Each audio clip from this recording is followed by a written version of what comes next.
Good afternoon, or perhaps morning to everybody. Thanks for attending session 136 on advancing scientific integrity in government, problems or progress, challenges, and opportunities.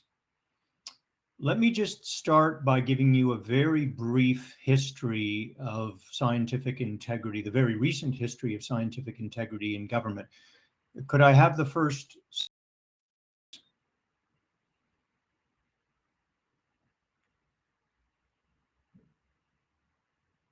Next slide, please. So in 2018, pursuant to a 2016 collective agreement between, or memorandum of agreement actually, between the Professional Institute of the Public Service of Canada and the Government of Canada, a model scientific integrity policy was produced. And the idea behind the model is that, as the name implies, it would serve as a model for 24 departments and agencies who, under the terms of the Memorandum of Agreement and subsequent collective agreements, were obliged to produce a scientific integrity policy.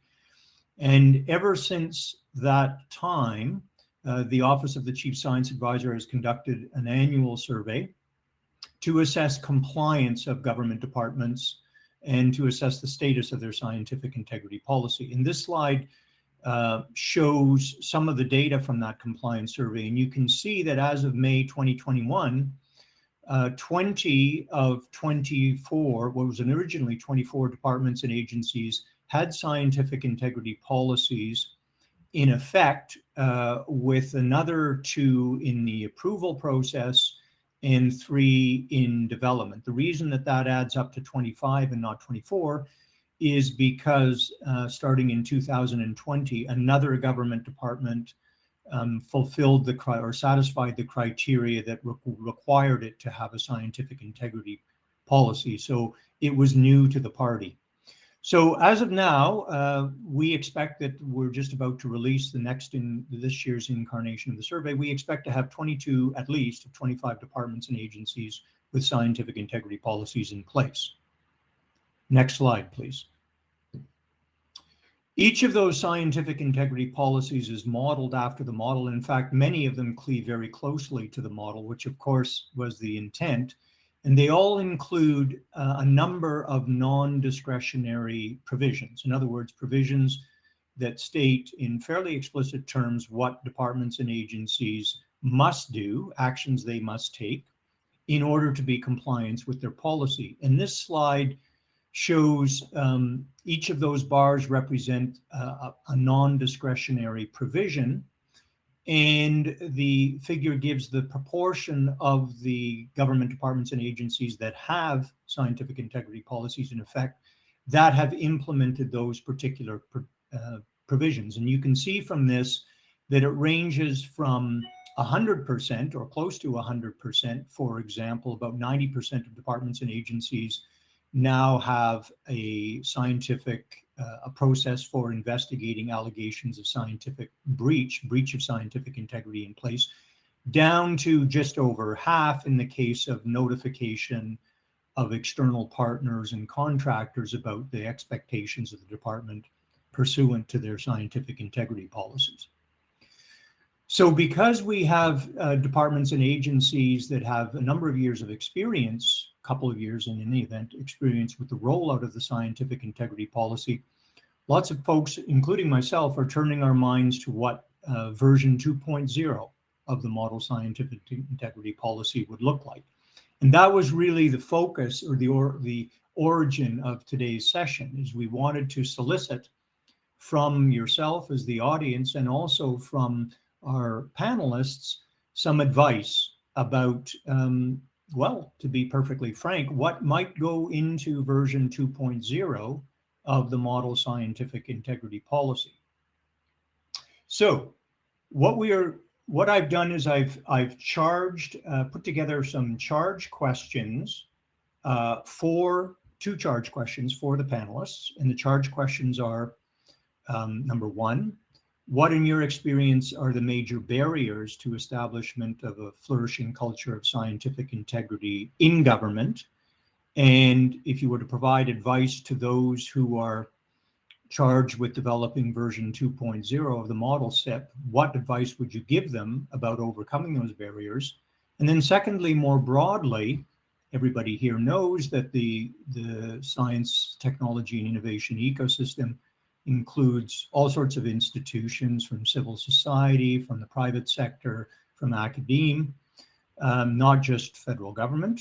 And what can we learn from the experience with scientific integrity and the rollout of the scientific integrity policy in government that is relevant to the broader STI ecosystem? And that's the second question. I guess the corollary to that is also, what sort of leverage can the federal government exercise in seeking to establish that flourishing culture of scientific integrity? So to help us through this, we have 5 panelists. Their biographies have been provided, so I won't spend a lot of time on them. But we have Vic Pant, who was the former Departmental Science Advisor and Chief Scientific Officer for Natural Resources Canada. We have Eleanor McGrath, who is a research officer at the Professional Institute of the Public Service of Canada, and somebody with whom the Office of the Chief Science Advisor has interacted extensively over the course of the last year and a half as we go through this process of monitoring scientific integrity policies. Rachel Maxwell is the Executive Director of Evidence for Democracy. Kyle Bobbywash is an assistant professor and Indigenous scholar in the Department of Entomology at the University of Manitoba. And Francesco Griffo is the scientific integrity lead at the U.S. Environmental Protection Agency and co-chair of President Biden's task force on scientific integrity. So these are our 5 panelists. I have asked them whether they would give us the benefit of their experience and knowledge with respect to one or the other of those charged questions. But before I turn the virtual microphone over to our first panelist, Vic, a couple of housekeeping items. The first one is that if you are posing a question, would you like to pose a question to the panelists? I would ask, first of all, that you try as best you can to direct it to a particular panelist and indicate that explicitly. And please post the question in the live Q&A rather than the discussion forum. I'll be monitoring the live Q&A more so than the discussion forum, and I would prefer that the questions go there. It just makes my life that much easier. Each panelist will have 10 minutes. At 3:30, we'll gather and we will post a poll where I have a couple of polling questions. Those questions will give you a couple of minutes to respond to those questions. And then we'll turn to the question and answer session. And I think, one further note. If there are a lot of questions, we have limited time for questions. So I will be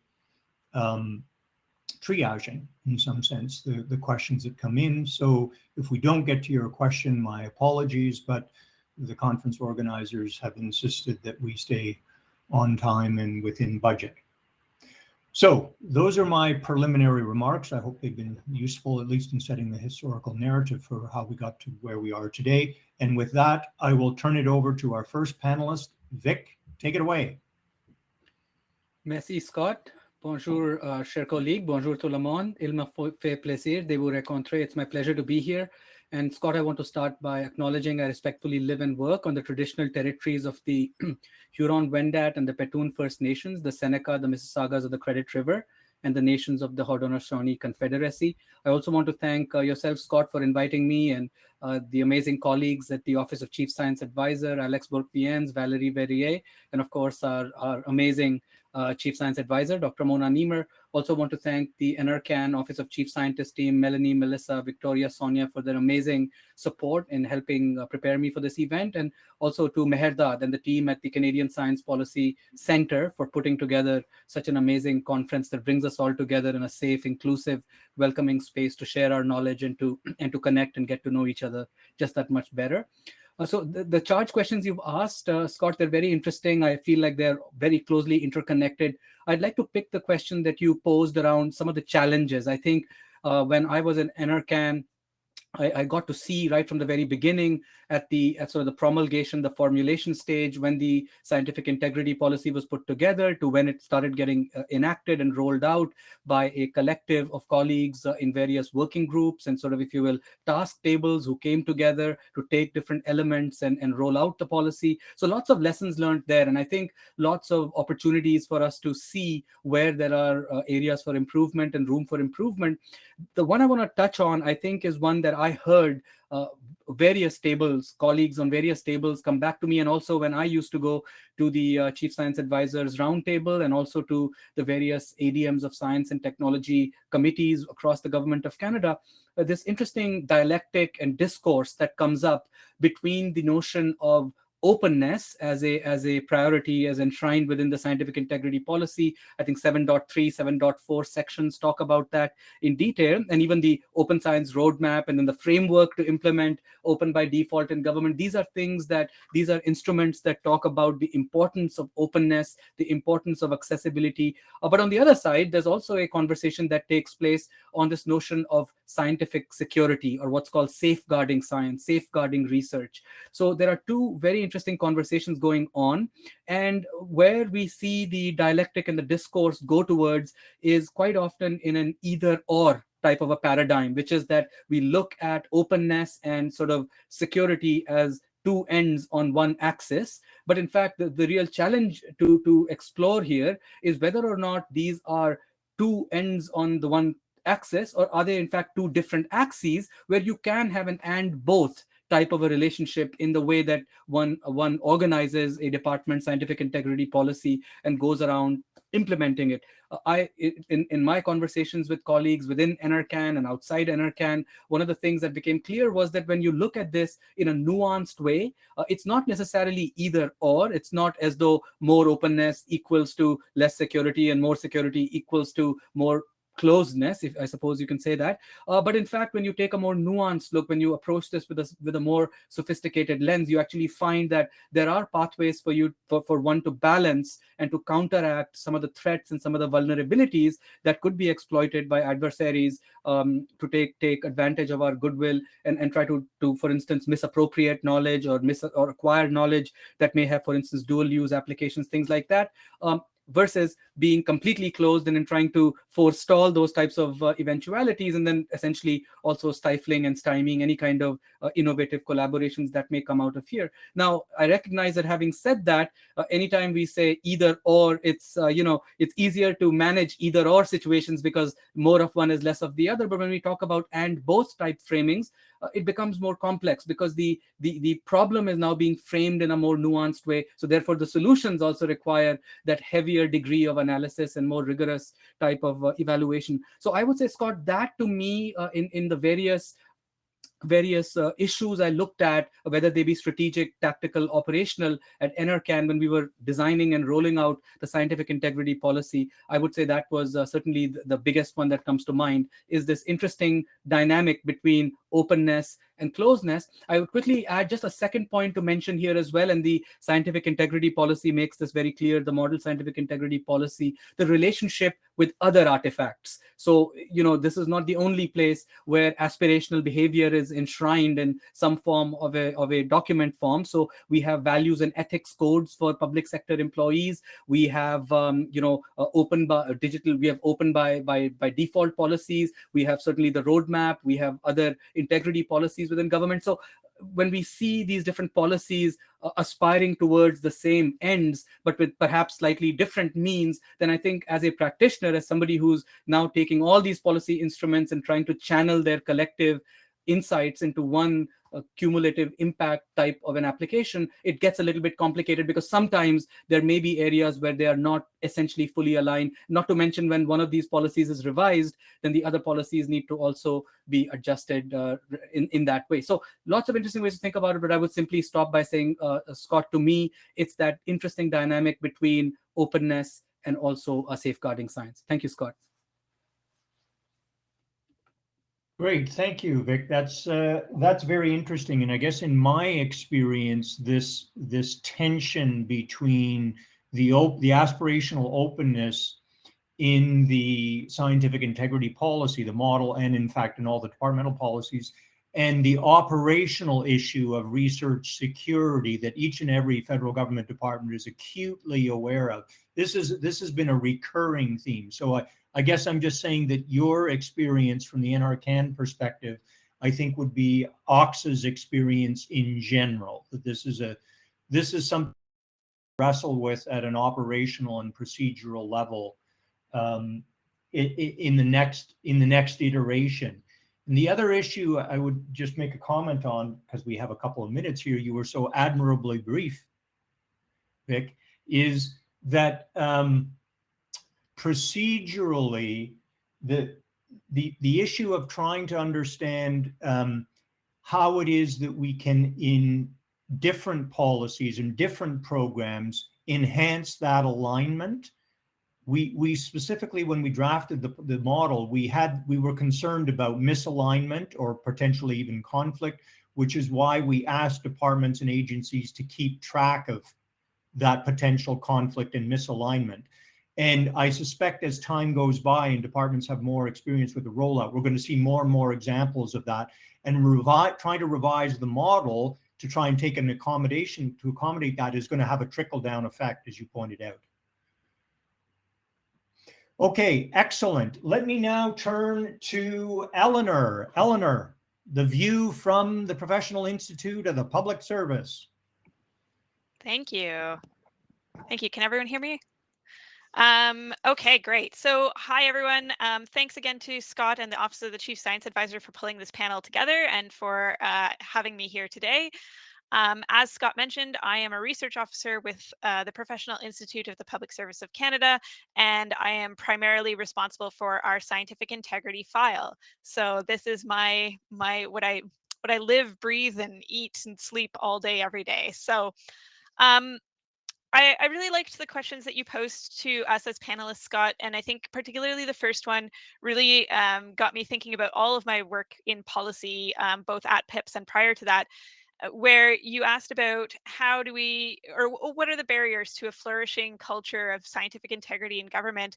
And I was thinking, well, that has nothing to do with a policy, because you can have the best policy in the world in place, and that doesn't necessarily mean that the culture has changed, right? So when I think about what the barriers are to a flourishing culture of scientific integrity, based on my conversations with our members, my participation in the consultations on building the SI policies or the associated guidelines within the different departments and agencies, the first one that comes to mind is about buy-in of the bigger picture.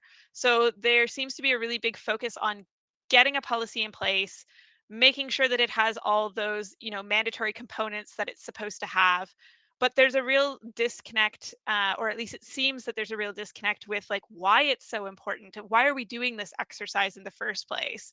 And it's not simply to tick a box, right? So part of this has to do with just, good practice of making sure that scientists and researchers are able to do their work, unimpeded by anything that we can prevent them from being impeded by.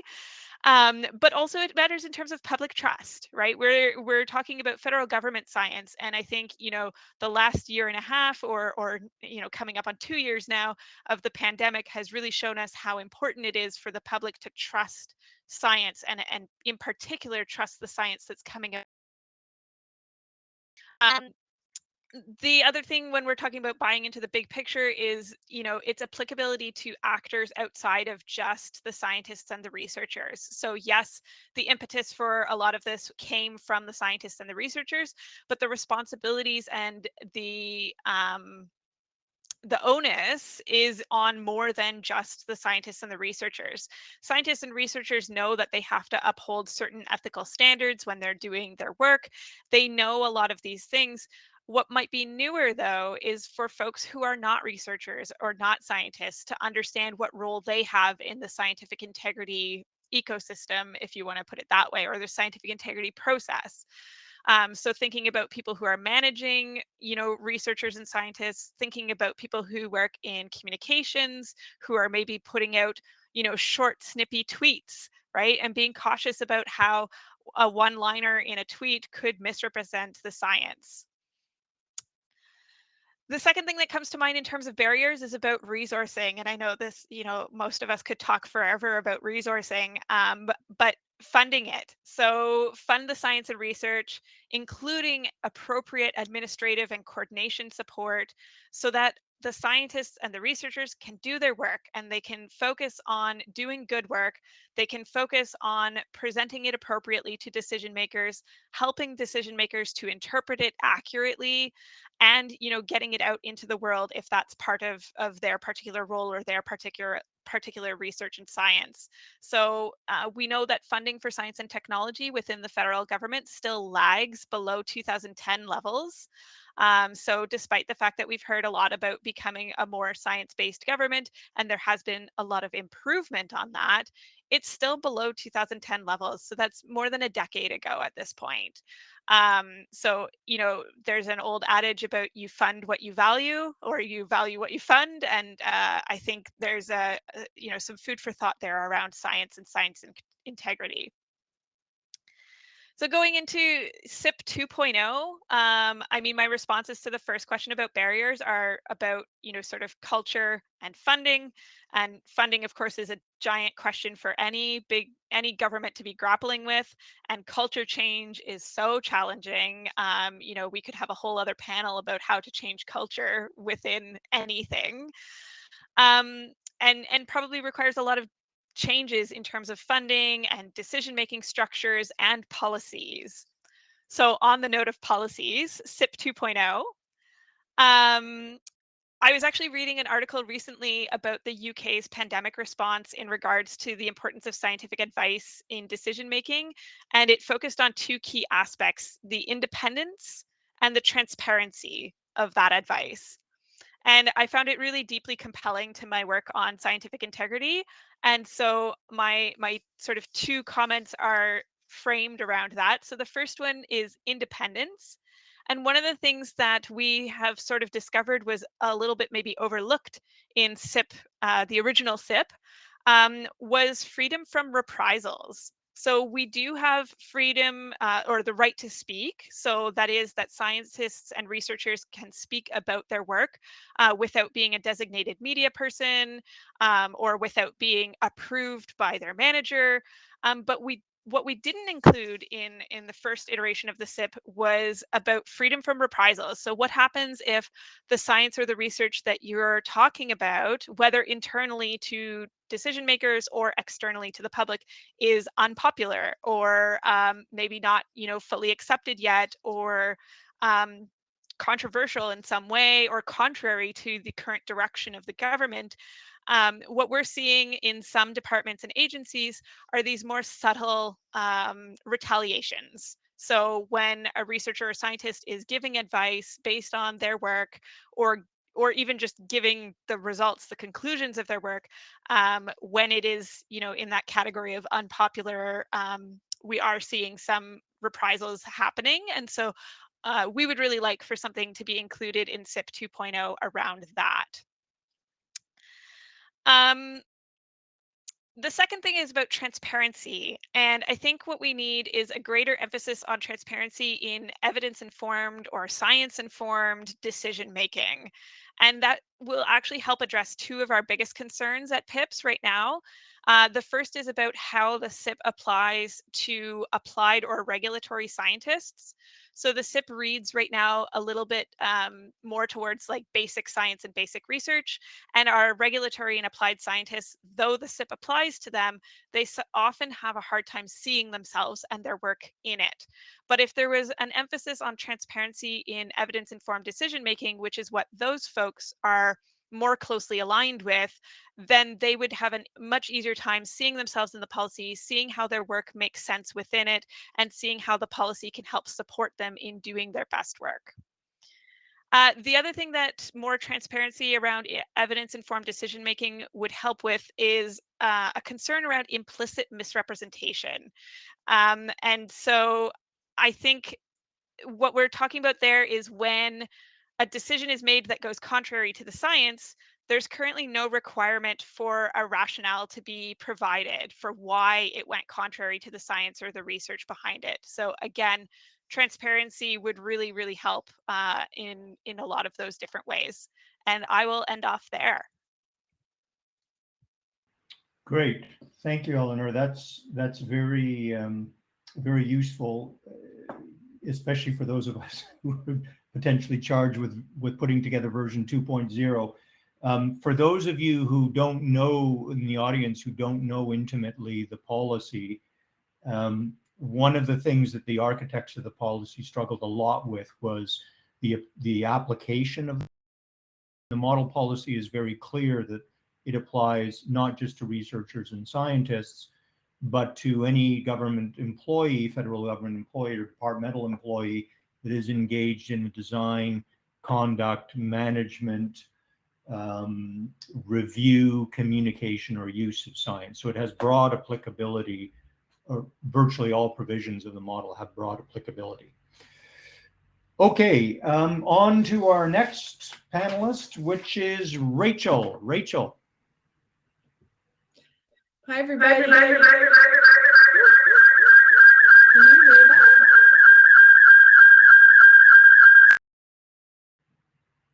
Try again. Is that better? That's a bit of a problem.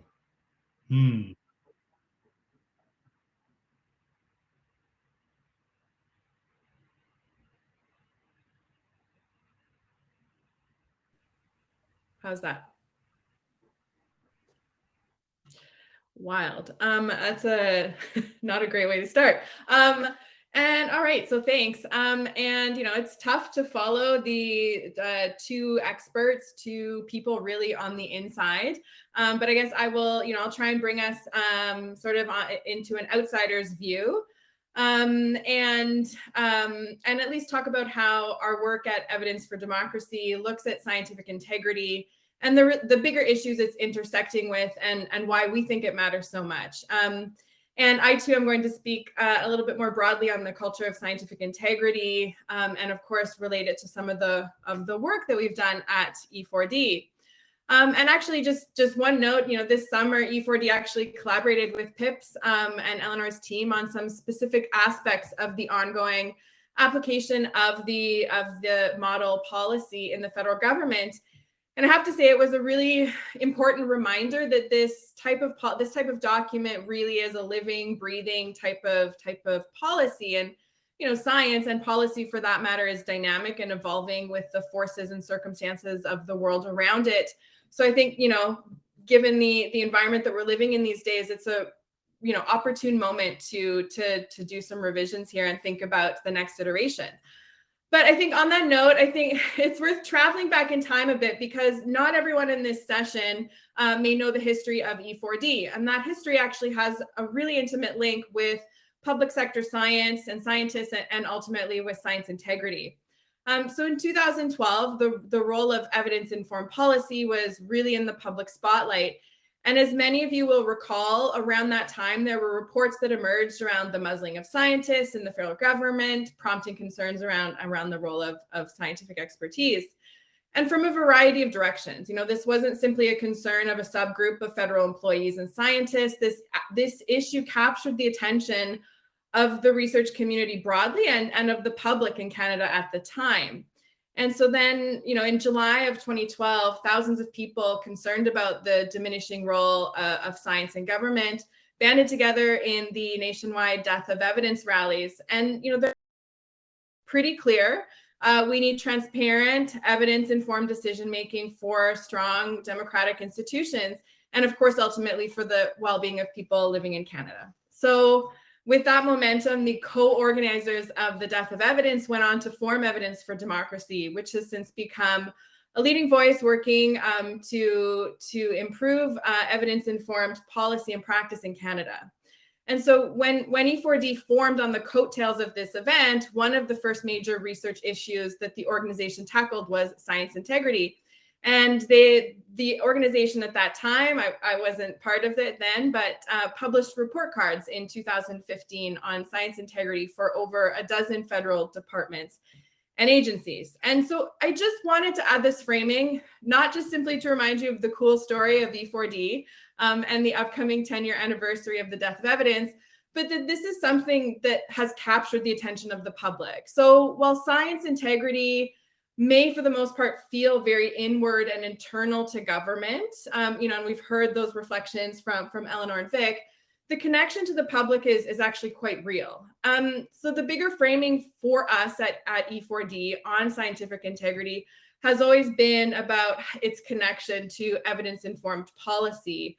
And of course, that this is a really important connection because, we do this work in evidence-informed policy because we believe that we all benefit when government decisions are informed by the best available science and evidence. So science integrity becomes a sort of proxy or an evaluation metric for us on evidence-informed policy overall. Certainly it's one piece of the puzzle, but in many ways it's absolutely foundational. Because of course, the advice and information that scientific professionals provide inside government is fundamental to good evidence-informed policy practice.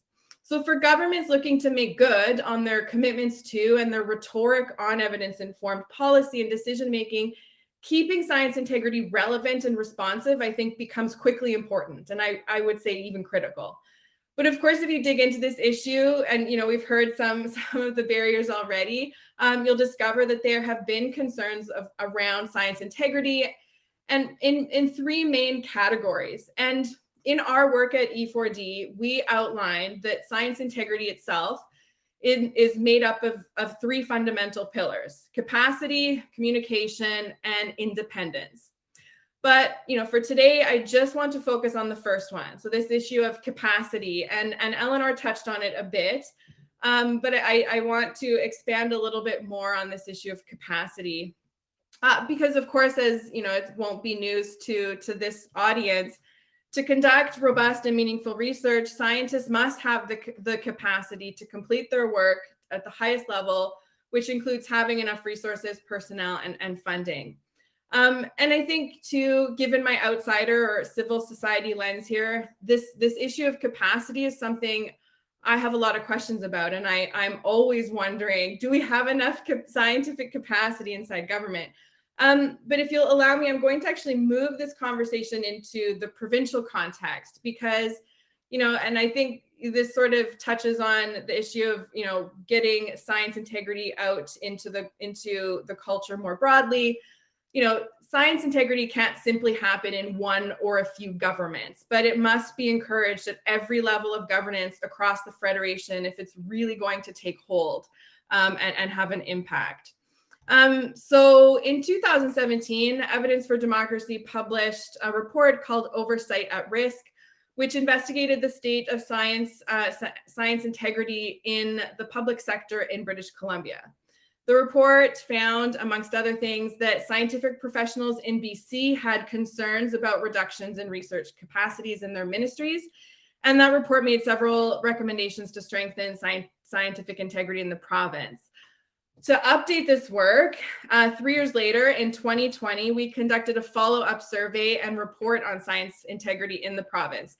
And again, capacity emerged as one of the top going concerns. So what specifically did we hear in 2020 regarding capacity? So overall, 93% of public sector scientists in BC who were surveyed still believed that the public would benefit from greater professional and scientific capacity in the public service. In this 2020 work, about 40% of the scientists surveyed felt that there had been either a moderate or a substantial reduction in research capacity in the 3 years since we had first done the work. A strong majority of the scientists surveyed, so over 80%, felt that their ministry had a clear mandate, but at the same time, 50% of them felt that they lacked the capacity to adequately carry out this professional mandate in their own work. And so what did we hear in terms of why they were feeling this way? There were a variety of examples. Scientists identified hiring delays, lack of succession planning, and over-reliance on professionals outside of the government as core barriers to sufficient public sector capacity. So that's a bit of a taste of what we heard at the provincial level in 2020. And the last thing I want to bring up on the barriers front and around this culture of science integrity is perhaps a little bit more conceptual than anything else. So bear with me. And it has to do with how we approach hiring and deploying scientific talent inside government. And of course, I don't think that this is an issue that is confined to the public service by any means. But the reality is that we live in a hiring environment that relies quite heavily on or believes in lining up credentials to specific jobs and roles, meaning, we want epidemiologists and immunologists, et cetera, working at the Public Health Agency of Canada or Health Canada. And you know what? Sometimes that is absolutely what is needed, and that should remain the case in instances where it's a requirement. But I think too, if we're looking to expand this culture inside government, there's a danger too in preconceiving the boxes that scientific professionals need to or must fit into in the public service. I would love to see governments inviting scientists into areas that may not feel instinctively like an exact match, so to say, with their expertise and academic training. Invite them to bring their scientific lens to a whole variety of issues, because the fact remains, regardless of specialty areas and disciplines, scientific professionals bring skill sets from their training that not everyone is equipped with. And broadly speaking, they bring highly developed skills around gathering, analyzing, synthesizing, and making sense of complex information and data sets. They speak science, so to say. And the approach that they bring to problem solving and tackling issues can be quite different than others. And I also don't want to imply that we should be stacking our governments with scientists, just that perhaps we can afford to and indeed benefit from inviting scientists into unexpected spaces and into different issues and discussions, and that scientific integrity may benefit from this overall. So just to sum up what I've said, when I'm looking at the model science integrity policy and thinking of version 2.0, I'm wondering, how might it be able to help address capacity issues? Is there a way for it to include ways to routinely take stock of capacity? Because I think it goes without saying the policy itself will only ever be as strong as the capacity supporting it. That's it for me for now. Thanks. Great. Thank you, Rachel. Let's turn now to Kyle. Kyle. Thanks, Scott. And like Rachel, I'll share. It's really difficult following some fantastic experts and some of these great thoughts on scientific integrity. And like Scott said, I'm an Indigenous scholar at the University of Manitoba. So I'm going to take a little bit of an Indigenous spin on some of these questions. And in thinking of barriers to creating an environment or culture of scientific integrity, having scientific integrity and also science in general be as relevant to as many different worldviews or cultures as possible, I think is a key challenge that we haven't sufficiently tackled. And I don't think many countries have sufficiently tackled this well. I often ask myself, are the values underlying scientific integrity similar across every way of knowing or every type of knowledge system? The scope of concepts or values upon which we create this culture of scientific integrity needs to account for all these different elements that may not have historically seemed or been deemed relevant within the realm of science. I think it's really important that we start to acknowledge that difference amongst these different cultures and beyond cultures, even within different stakeholders. The values or principles of scientific integrity might be really different depending on who we're interacting with and what we consider to be conventional science. Maybe just in my case, an example might come from my own Anishinaabe traditional knowledge system. thinking of our own community and the underlying ethical fundamentals for our knowledge generation, we have principles such as honesty or truth that seem relatively easy to find parallels within a scientific integrity policy. But when we start to think, go beyond those two principles, things like bravery, humility, or love, that already becomes really tricky to begin to elaborate that in a formal system that has operated within Western culture or within principles or scientific values that have been derived from this Western cultural perspective. And we're increasingly seeing a lot of these issues manifest in areas such as open science or something like data sovereignty, that increase in the use of Indigenous data or data that requires some sort of Indigenous consideration, not only requires a change in our approach to data or just the privacy protections, but also necessitates some additional care along the entire life cycle of the science. Questions such as, how will these expectations vary by community, data type, end goal to ensure sufficient trust? In addition, kind of echoing Eleanor's comments regarding resources, what type of flexibility or resources for conventional engagement and relationship management strategies need to be put in place to build that trust? The responsibility of something like data or knowledge collection extends beyond just the scientific method. But it's this idea of shepherding or safekeeping, safeguarding, and caretaking of that knowledge, whether throughout its journey, right, as it travels up that chain to policy development and then back down in the form of initiatives or regulatory development. It's those areas that we tend to be lacking that interface or that inclusion of different ways of knowing. In my mind, it's important that throughout these stages, we ensure that the focus is paid to that diversity of ways of knowing and ways of being. Science and knowledge itself, generated from projects, they often have relatively narrow goals or primary targets. Right? We could have applied or theoretical ideas, maybe something focused on economic development relative to conservation-oriented types of projects. But the same type of research might have really different unintended consequences or repercussions or assumptions. We've seen this recently with the COP26 agreement, where, yes, of course, we know that net zero benefits the whole of society, the whole of the planet. However, it also removes any opportunity for wealth generation from fossil fuels from communities that have historically never had that opportunity. Similarly, we see these loggerheads in something like natural resource regulation relative to conservation. Right? These issues often have other larger repercussions in terms of Indigenous self-determination, right? We're not always at the table in discussing some of these consequences that might develop from something like scientific integrity policies. And, I think the targeting of research is often necessary, but it can sometimes be a conflict of interest or seen as a conflict of interest due to particular mandates of governments or departments, or just how science is filtered prior to communication, prior to its policy development or on-the-ground deployment. We're doing a much better job, I think, at being able to consider these consequences across a broader spectrum of science, but I think there's a lot of historical, sociological, or political considerations that remain relatively difficult to incorporate with the same level of depth, not only in our science system itself, but kind of in these scientific integrity principles.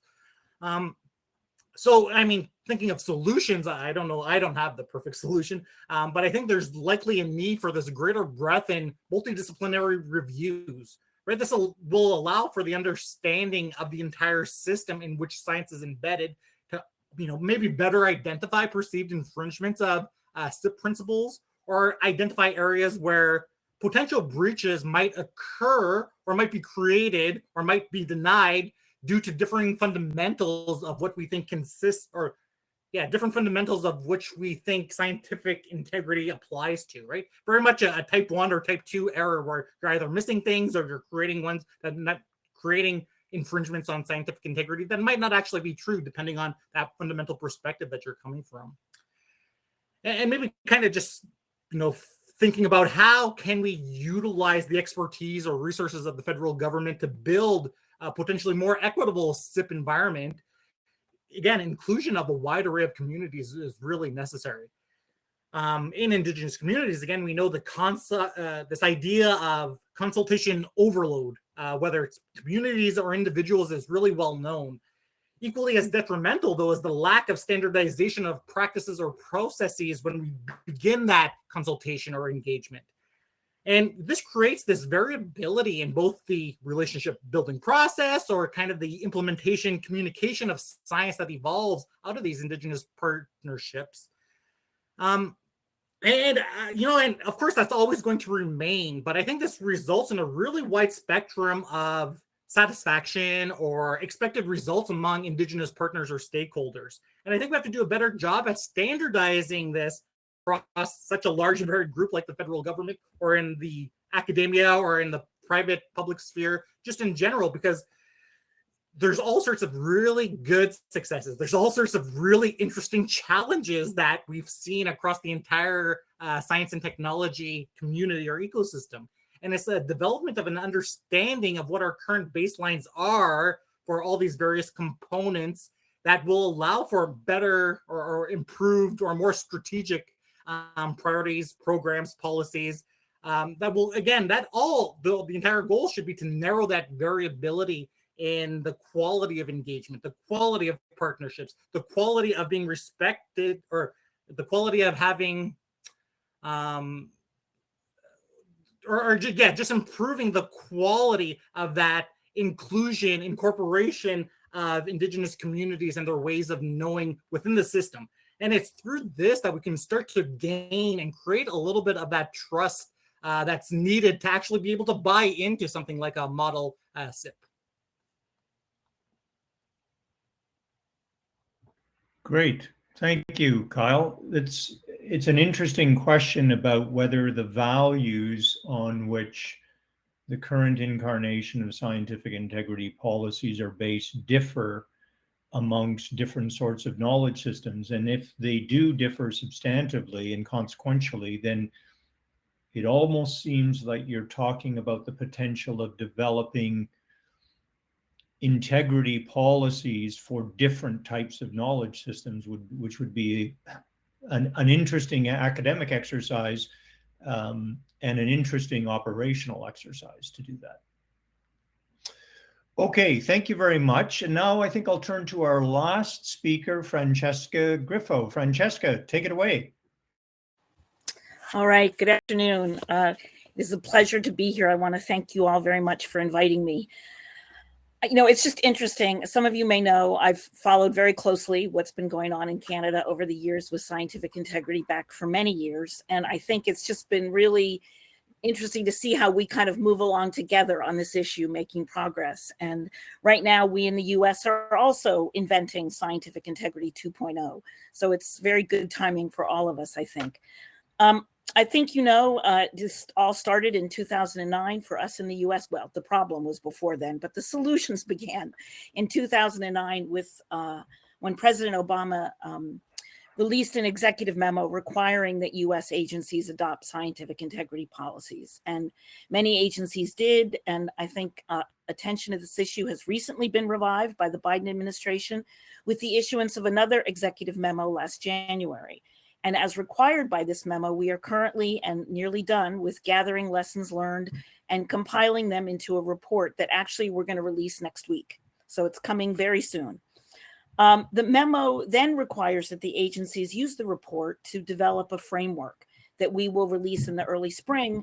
And that will be what agencies will use to update their policies. So we're actually giving them a lot of instruction on their scientific integrity 2.0. So I'm just going to touch on a few quick barriers and challenges, some things that have come up for us. And I just want to be clear that because the report isn't out yet, these are my views from my experience at EPA. And, you know, I have been the scientific integrity official there since 2013. So there's a lot of experience there. These are not, you know, directly from the report, although they're awfully similar, I will say, because I had a lot to do with the report. So I think, you know, there have been a lot of issues that have come up in our conversation so far, some real recurrent themes that I may touch on again, because as I say, I think the experiences are more similar. I mean, one of the things that I want to go back to is the idea of implementation. You know, a policy is not enough, right? We saw that in the US in our experience. And we kind of addressed the implementation issue by designating scientific integrity officials in each of the agency. But we've really found that even this is not enough, because often those folks had this as other duties as assigned and not as their primary responsibility.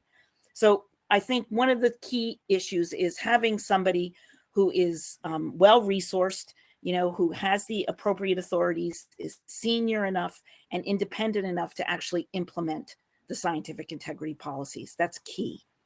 I've been lucky at EPA. I've had good, resources and some seniority and some ability to do that. But not all the agencies in the US have been like that. It's been varying across them. I think one of the challenges that we faced is that violations involving, high-level officials are problematic and really difficult to address. We have a cadre at EPA of deputy scientific integrity officials.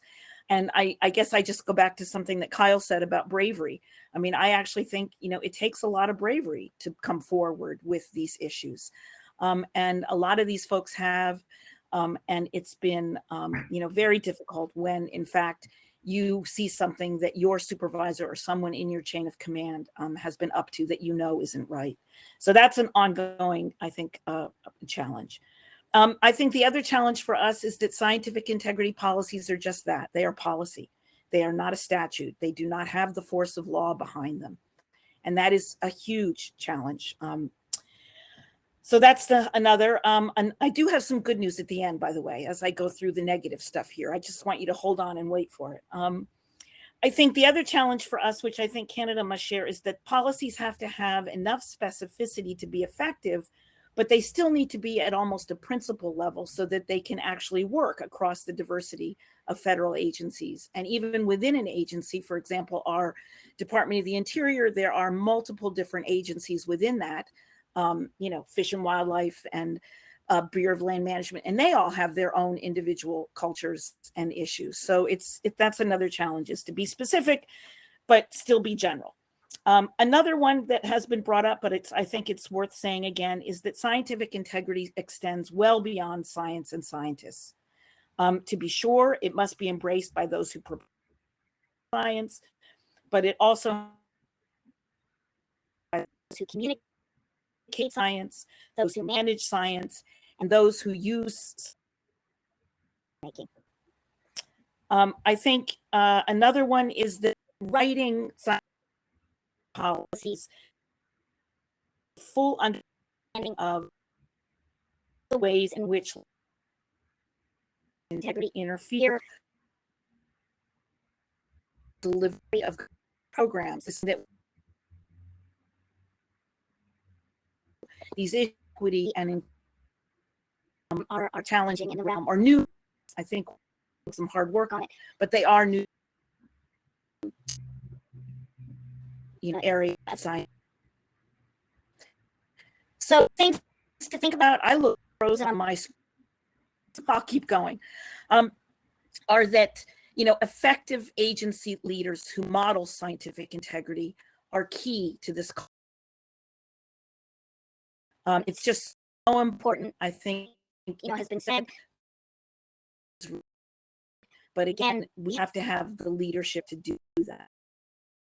Important thing that I think making scientific integrity and having regular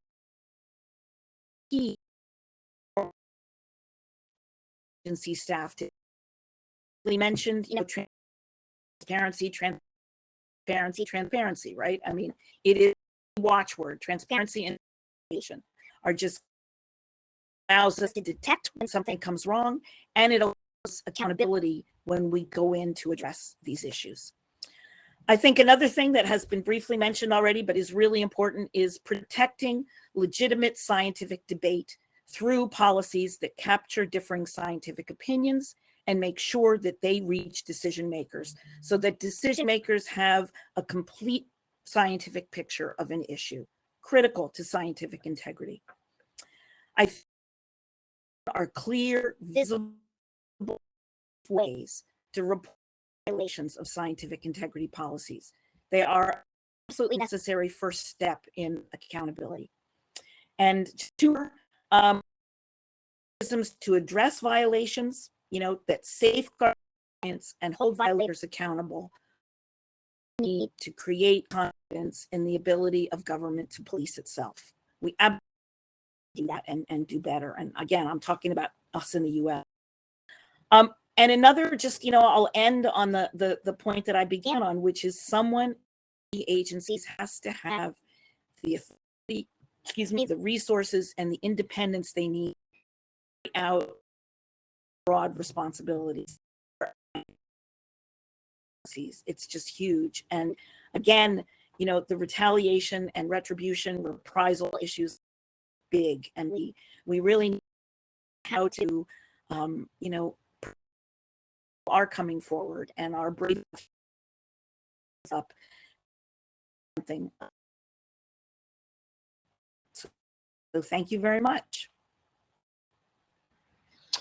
Excellent. Thank you, Francesca. You were kind of coming in and out there, but we managed to get most of your points. And it's interesting that many of the points that you touched on, the framers of the original scientific integrity policy spent a lot of time crafting the policy with regards to those points. So, for example, the issue of a transparent process for investigation of alleged breaches of scientific integrity. This is a key provision in the existing model, and in fact appears in every of the 20 plus departmental scientific integrity policies that we have already, as does, as I noted previously, this idea that the provisions of the policy apply across the board, not just to researchers and scientists, but to those who design and manage, supervise, communicate, review, and use science. So a number of the issues that you pointed out to, which are problematic at the implementation end of scientific integrity policies, we've tried, and I would say we'll find out how successful we've been when we do the performance evaluation. We've tried to address in the first version of the version 1.0 of the policy, but it's very clear that we still have considerable work to do, as those who have been involved in the rollout within departments and agencies in the federal government know, and the PIPS folks know only too well.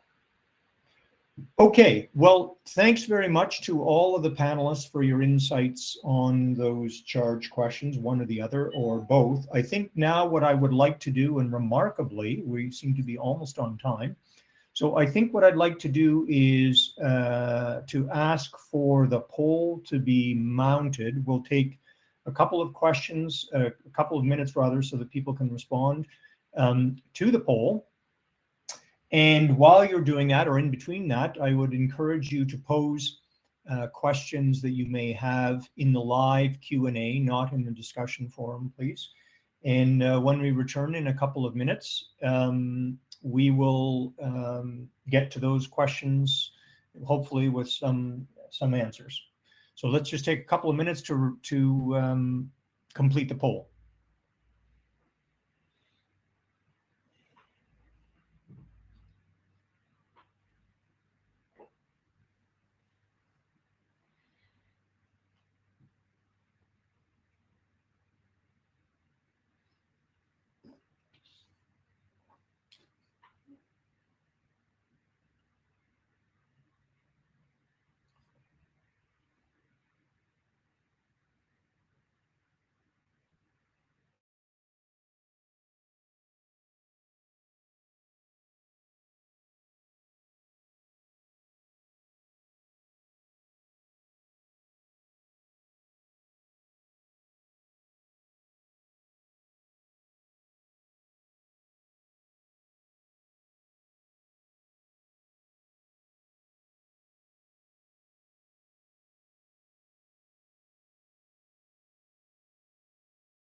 Okay, I think we can resume. This is some very interesting responses to these questions. Thanks very much to our audience for responding to the poll.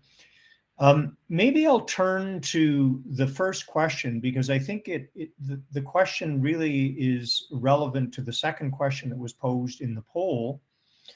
And the question is about something that Francesca in particular brought up, which has to do with one of the potential barriers being that the scientific integrity policy in the federal government as it exists now is a policy.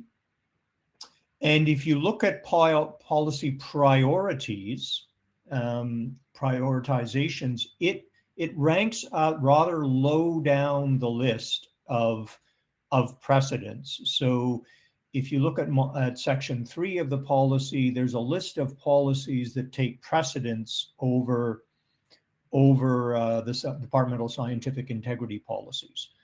And so an interesting question is whether part of the problem with potential lack of and complete effectiveness of the policy is simply that it's not a high enough priority. It's not only is it a high enough priority in terms of the policy precedents within the federal government, but it suffers from the fact that, as Francesca pointed out, that even though courts and administrative law are increasingly giving some deference to policy as establishing a strong presumption for government behavior, government actions or inactions, nonetheless, it doesn't have the same status as the law. And so maybe what we need to do is to think about, rather than SIP version 2.0, is somehow or other to elevate the existing provisions in the SIP, either to a policy of higher priority in the federal scheme of things, or potentially even to enshrine some of those in statutes. So I guess I would ask, maybe Francesca, you could speak to that, because I think maybe you were the one that pointed this out right at the very outset in your comments.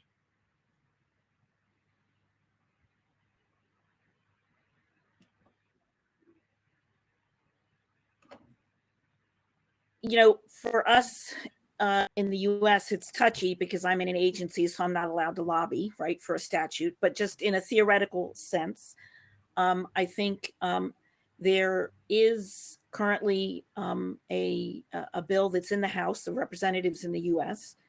I think what we've learned from that experience, which is what I would share with you, is that it's very difficult to write something extremely specific in such a law. I mean, I think there will have to be a lot of thought that goes into how do we capture what's in the policies in a way that does what we want it to do, which is to make it a higher priority and more important, but doesn't allow it to act as a cudgel that we can use to, you know, beat up scientists, right? That's the last thing in the world we want, is to make things worse.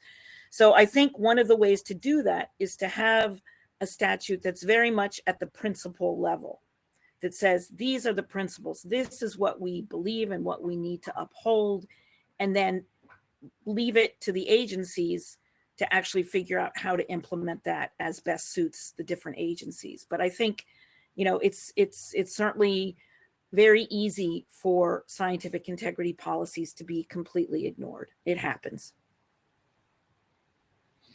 And so, Francesca, maybe just to follow up on your comment, is there appetite? Is it your view that there might be appetite in the United States for the embedding of some of those principles in a statute? I believe that, as I understand it, you know, we've been asked for technical assistance from the House Science Committee on scientific integrity. And I think at this point, they are waiting to see this report. And then I think they probably, if I were to guess, and again, pure speculation on my part, that they will probably take what's in the report and use it to redesign and introduce some other legislation, which is what we would have to do to have such a statute. But I think people recognize that, you know, a policy is just a policy, and policies can come and go, policies can be withdrawn. people can threaten to withdraw policies, rendering them completely ineffective. So I think people recognize pretty generally in the community that this is important and a really key place for us to move towards. But I personally, at the agency, will not be moving. It'll be the other branch of government, the legislative branch. Right. Okay, excellent. Thank you for that. Did any of the other panelists want to comment on that particular question?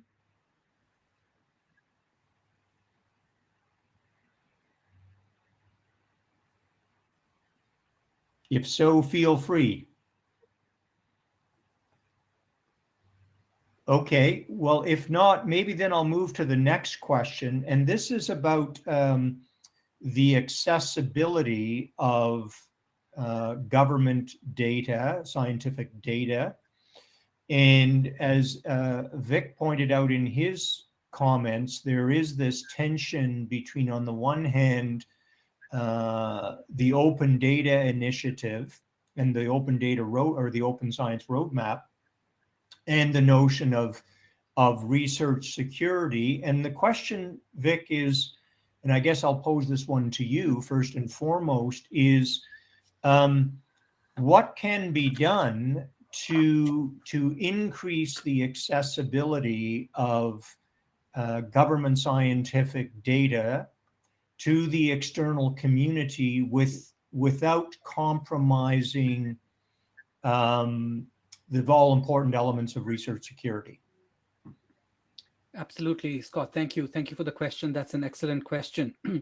Couple of things come to mind. I would say there's a few strategic considerations that come to mind, but also some operational ones that I'd like to share. So from a strategic perspective, I think the most important thing is for the source or the department or agency that is the giver of data in this context to be aware of the data sets that they have available.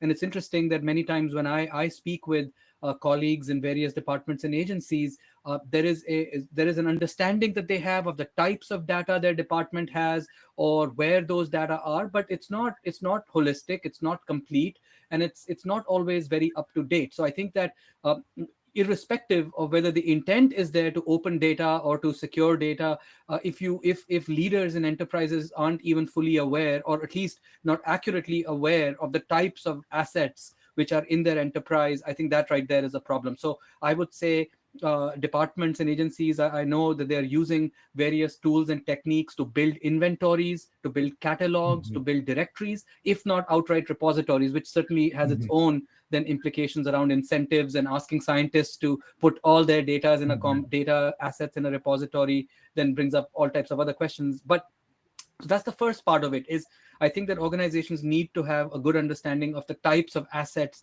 which they have control over or which they have access to, that they can then even make decisions about giving to others. So that's one piece. I would say another important part of it is I know oftentimes and in fact, I'm one of these people in this camp, I like to not dwell on the technology, but certainly you can't ignore considerations of technology when we talk about data sharing. I mean, a platform itself needs to be accessible. It needs to support interfaces. It needs to support adapters so that others who are interested can log into it. It should be all secure so that only the right people that have the right credentials can access this repository to download data sets. And also, once they have downloaded data sets, what is the mechanism to govern that they are only going to use it for the purposes that they've told you they wish to use it for? So there's a whole strategic level of, if you will, contracting that one has to think about, technology that one has to think about, and so there's a few things there. But I think that another aspect to this, which is very, very important, is the notion of understanding the value of data and the worth of data. So in many organizations, what we find is that there is some use for which data were generated or acquired and analyzed, and maybe it was some policy question that needed to be answered. And now that's kind of how the worth of that data is assessed in the enterprise. But I think the willingness to share that data comes from the fact that when you start imagining other use cases beyond the use case for which a certain data set was originally acquired or generated or procured or obtained. Now, once you know that there are other departments and agencies that could benefit by you sharing that data, or in other words, they have some data that you need access to, all of this to say that I think as leaders in enterprises, we need to have a broad and a holistic way of assessing the worth of a data set that looks beyond just the very immediate short-term use for which it was originally generated or obtained. So there are certain incentive type questions that come into play. There are organizational questions that come into play. There are structural questions that come into play. And Scott, I would also say there are various governance questions that come into play. So great question, and one that I think it's not been fully settled, at least in my understanding, dealing with my colleagues, but it's one that many departments and agencies are focusing to address. Thank you. Thanks, Vic. That's an excellent response. One other thing that I think it's perhaps worthwhile to mention is that the Office of the Chief Science Advisor has, with input from government departments and agencies, developed its framework for open by default, which is designed to enable scientific data officers in government departments to make decisions about what sort of data it's reasonable to expect to be open, or at least partially open, versus closed, in deference to some of the research security concerns. So there are guidelines that have been produced to assist data officers, chief data officers in federal departments with making those decisions.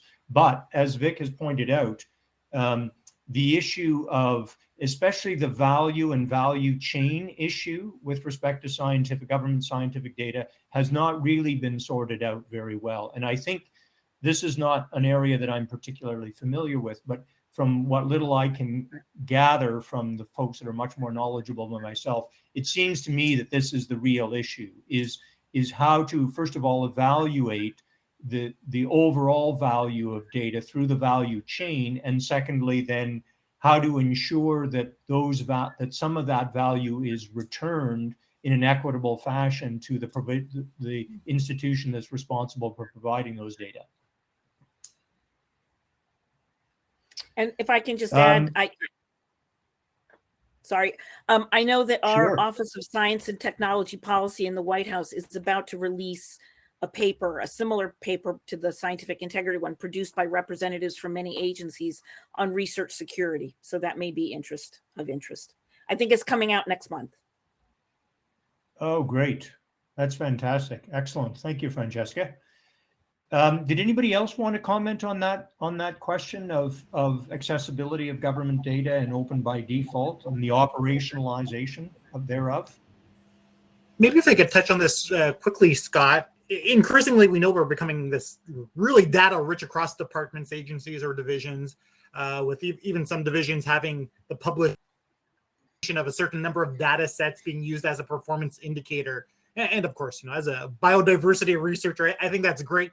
If it can simplify my life by not having to catch as many bees or do as many services as I do, that's fantastic. But this increasing push towards a more open environment might prioritize or artificially select different types of data collections or partnerships. Again, notably with Indigenous communities or data collected in Indigenous communities or affecting Indigenous people, which, that can encompass as large or as small a Venn diagram depending on your view of Indigenous rights.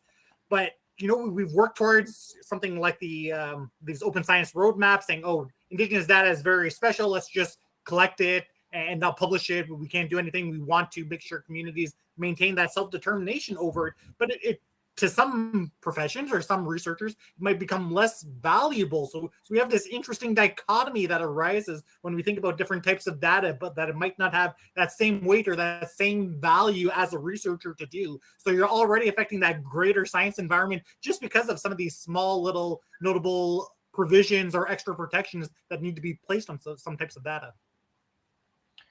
I think this is an excellent point, Kyle. I think one of the things that we're starting to understand through the Open Science Initiative and the Open Data Initiative is that because of potential limitations on the openness of certain data, Indigenous knowledge data is only one of a number of examples, that in and of itself results in implicit valuation of those data.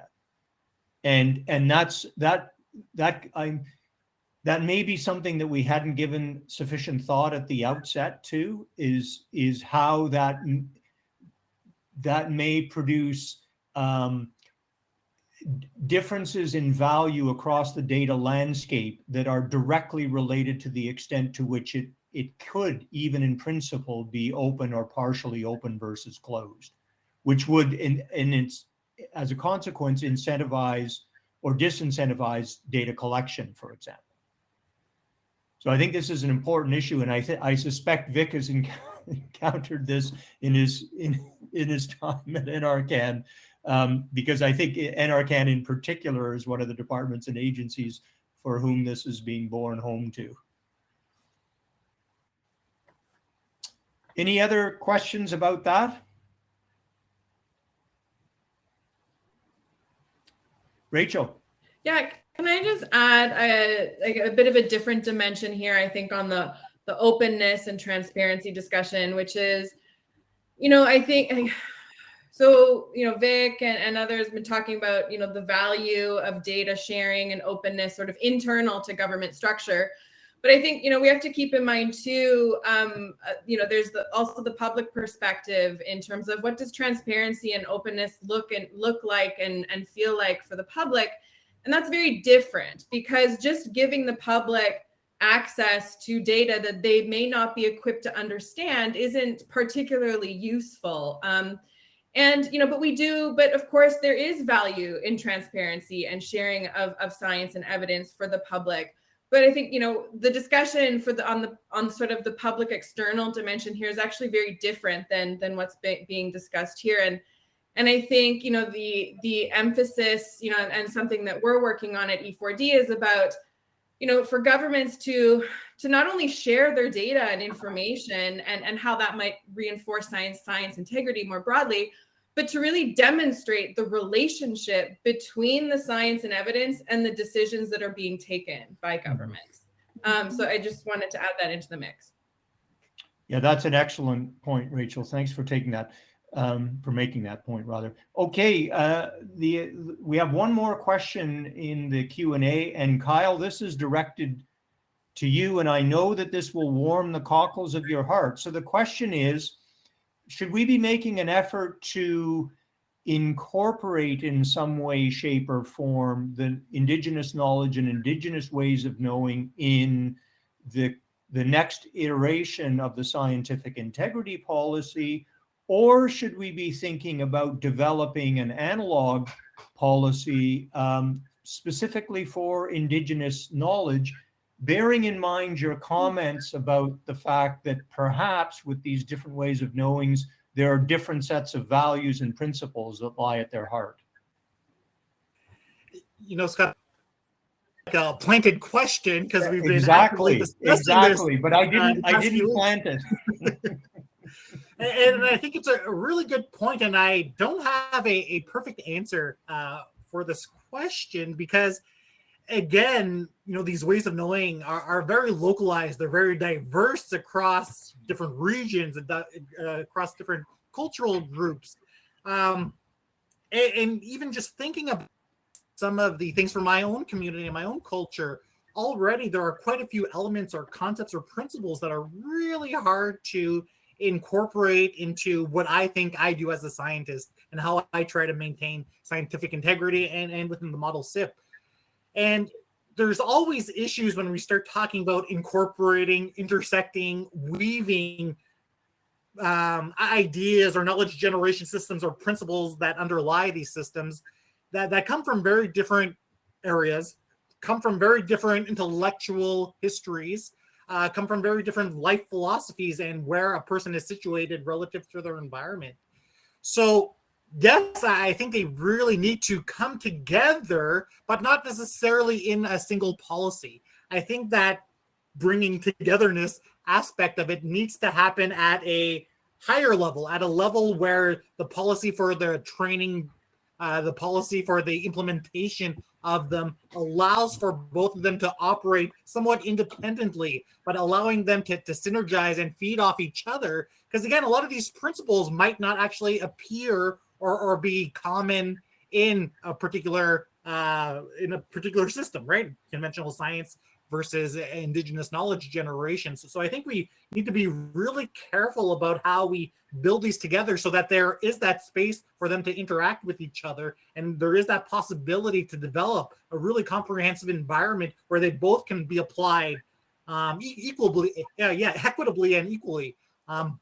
Again, it's going to be really tricky. I think that's the problem we're facing as a society. A lot of these things are vastly different from each other. So again, I think this is a really cool, novel approach to, again, equalizing or making science in general a lot more equitable. Thanks, Kyle. And maybe it would be useful for folks to know, again, a little bit of the history of the development of the scientific integrity policy, because when people from OXA and from Treasury Board and PIPS were sitting around the drafting table putting together the model, one of the first issues that came to the fore was the question of what constitutes science, and in particular, are we confining our attention to the kind of Western scientific tradition notionally, or should we be thinking about a policy that incorporates and includes and supports in some way other ways of knowing? And as you can imagine, this was a very, very animated debate. But in the end, what we decided to do was punt it because we thought, you know what, we need to focus on the issues at hand, and we don't have the expertise or the knowledge, and we're not about to travel that road with version 1.0. However, as many people who are panelists know, and certainly Kyle does,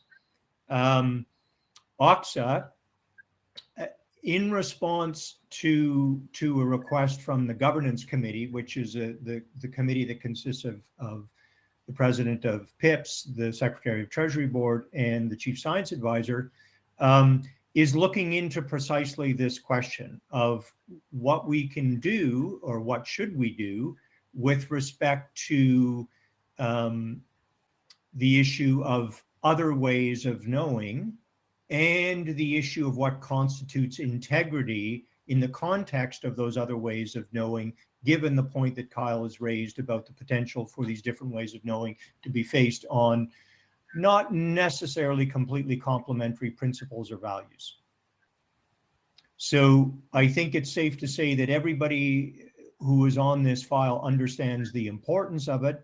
We also understand that it's going to be a very thorny and difficult issue for which we are going to need lots of external expertise and knowledge to be brought to bear on it. So I guess I would say stay tuned.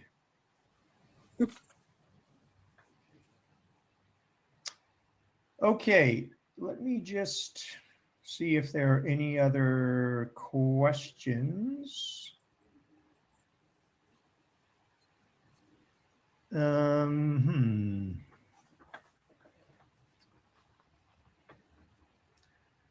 don't see.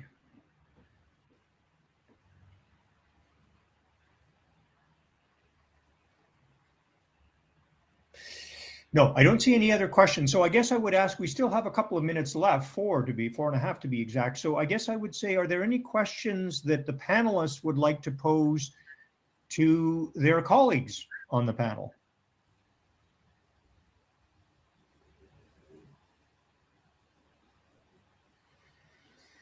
Rachel, I see you debating amongst your various selves. Hoping that somebody else will go, actually. Well, I don't have a question, but I will say that, please don't confine it to now. I'm happy to answer questions at any point. So please feel free to reach out, and I'm happy to chat because I really only skimmed the very surface today in our little bit of time. So I'm happy to talk more. Yeah, I think that's an excellent point, Francesca. I think for the audience, all of the people that are on the panel have a real interest and have worked very diligently in one way, shape, or form on the issue of scientific integrity. And they have a continuing interest in that. And this is an issue that is, as Francesca has pointed out, is not going to be going away anytime soon, that needs to be pursued and strengthened, not just within the federal government, but within the general S&T ecosystem.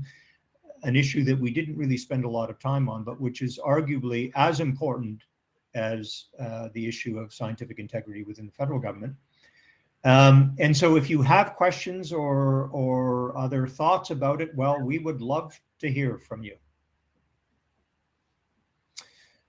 Okay, I think I'm going to bring this session to a close. I'd like to thank all of the panelists for their willingness to participate. I know that the questions that I posed were rather broad, and I'm happy that you each took your own individual interpretations of them and boiled them down to something that you felt able to wrestle with. I think for me, it's been very, very useful because, as some of you may know, it may well be that I may be involved, just like I was with version 1.0. I may be involved with version 2.0, and so the kinds of information that and insights that you provided, I think, will be very useful for me personally and for whomever else is going to be charged with the responsibility of producing the next incarnation of the policy. Any other last comments? If not, I'd like to thank the panelists, the organizers of today's session, and the audience for your active participation. And I guess my final comment is stay tuned. Thank you very much. Thank you all. Bye-bye. Thank you. Bye.